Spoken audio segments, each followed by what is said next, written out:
In racing and being a pro athlete, age has got to become a factor. I mean, it becomes a factor for all of us in anything that we do. But in your field, it's got to be accelerated. I mean, you're a young guy, but you're probably already getting to be sort of on the older set for racing. Is that right? Yeah, as far as like me being on the track, a lot of the kids that are now moving up into the pro class, you know, some of them don't know who I am. It's very entertaining.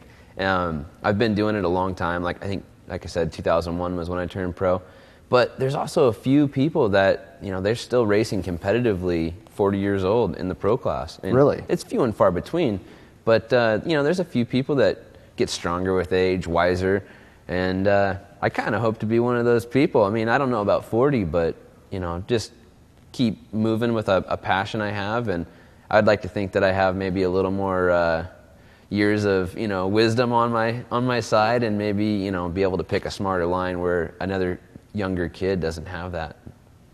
Do you put a lot of emphasis on what younger people think of you and what kind of... Oh, absolutely not. No? No. No? No. It's a very unique sport with the fact that we got a helmet on, we got goggles, and you can almost become a different person when you're out there. You know, I can be Rory, you know, out in the public, and then on the track, I can just go do what I do. And no, it's actually, that's where I've been able to find happiness with racing. It's just racing, and then when I take the helmet off, it's something completely different. Yeah. What about the sport in general? I mean, as far as trying to make it as positive an experience as possible for younger riders, do you think about that much? Is that part of what you do, or do you not really think about that? I try to be really professional with what I do. I think a lot of the younger kids, maybe they see TV shows, and, you know, there's stuff on Fuel TV nowadays, and they get the wrong idea of what the sport really is, even if it's not motocross racing. So I just try to, like, present a really good image for the kids, and just show them that, you know, they need to be good sportsmen and, you know, professional. If that's where they're going to take it, they need to treat it like a job, not just... Right. Do you mentor? Do you do any mentoring? Yeah, over the years, there's been some kids that I've taken a liking to, and I want to see them succeed.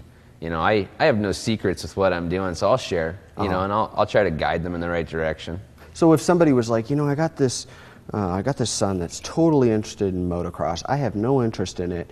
Obviously, you're pro. You're doing this. You know, would you spend some time with them? Can somebody like hire you? Absolutely. Does that happen? Yeah, and that's actually, as my racing, you know, as I get older, I kind of look towards that avenue. I would love to work with more people, and I work with a couple people now.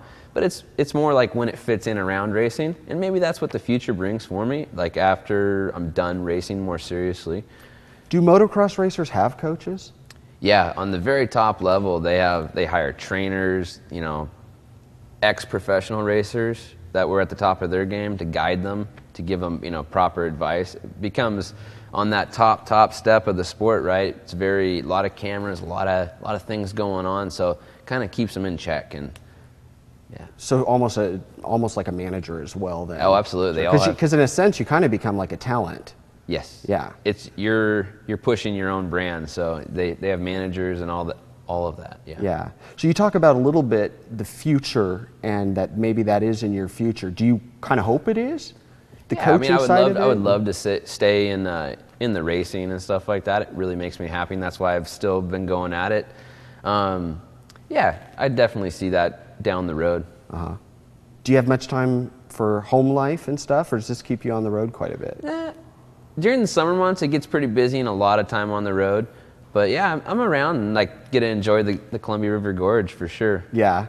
How does this compare as far as a place to live and be able to do what you love versus, say, somewhere else in the country? I mean, are you here completely by choice, or is this a great place to be for your sport?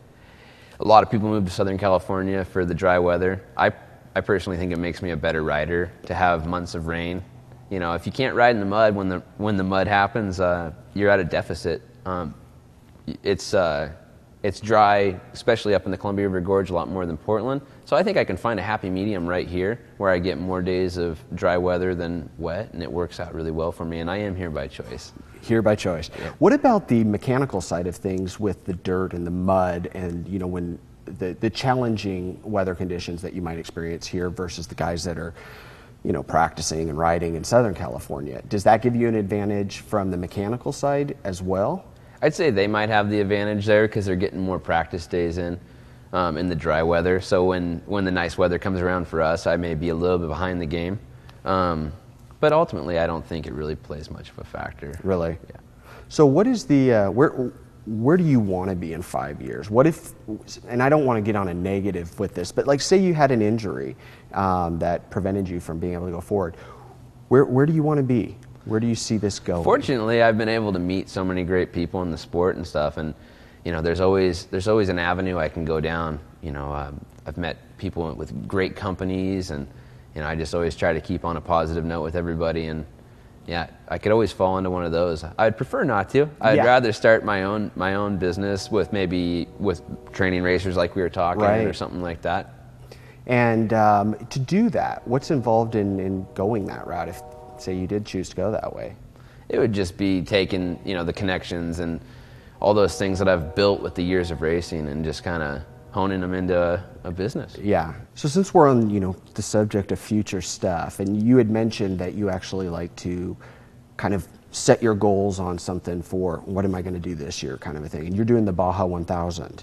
Yeah. What's that, and tell me about it. Pro Caliber Motorsports is a shop that I ride for, where I go through to get my bikes and stuff. And they put a team together last year, and they did really well. They came away with third overall in the motorcycle class. And they came to me and said, they know I do a lot of different off-road racing. They said, would you like to do it this year? And I've always wanted to do it. Just happens to be now is the right time. And so I'm pretty excited. It's a pretty crazy event, 1,000 miles through, the Baja Peninsula. Wow. And I've been down there riding just for fun a few times, but this will be a whole new experience. I'm really looking forward to it. So how does that look? How many days do you have to get that 1,000 miles? Get across 1,000 miles. They do it basically leaving in the morning, and they show up in the middle of the night at the finish. So it'll be a 4-man team, maybe a 3-man team. We're still working on the logistics there, and it's just you leave and fastest guy to the finish wins. So if it's a 4-man team, how is that team staying along with the rider? There'll be some radio communication, not with the rider, but the team, and we'll have a set checkpoint where we'll switch over to another rider. Okay. And it'll be a pretty big, production to get it done. We'll go down early. We'll ride the course. They open it up, I believe, like a week before the race. And so you can actually run it. Yeah, and you try to memorize your section. I mean, it's a very high-speed, fast race, and there is a lot of variables there. So they let you go look at the course. Okay. So say you switch out with another rider, and that rider, for whatever reason, doesn't perform maybe as well as you were hoping, or maybe he was even hoping. How does that? How do you deal with that as a team? I guess that's part of it. You can race it solo, but I mean, hopefully, our team, we put together a good group, and we're just hoping that it goes well. That's part of racing. Yeah, feel strong enough with each other that you guys for sure. do it. Well, cool. Well, we could talk about this for a long time. Oh, absolutely. I love to talk about it. Yeah, well, we'll have to have you back. So, Rory, it was a pleasure meeting you. Thank you very much. Appreciate you coming on, and best of luck on the Baja 1000. You'll have to let us know how that goes. Absolutely. All right. Hey, you guys, thanks for watching, and we'll see you next time. And remember, take care of each other.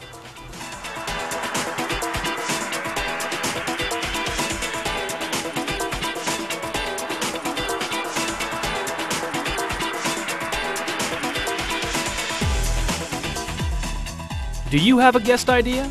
Let us know. Go to localite.com.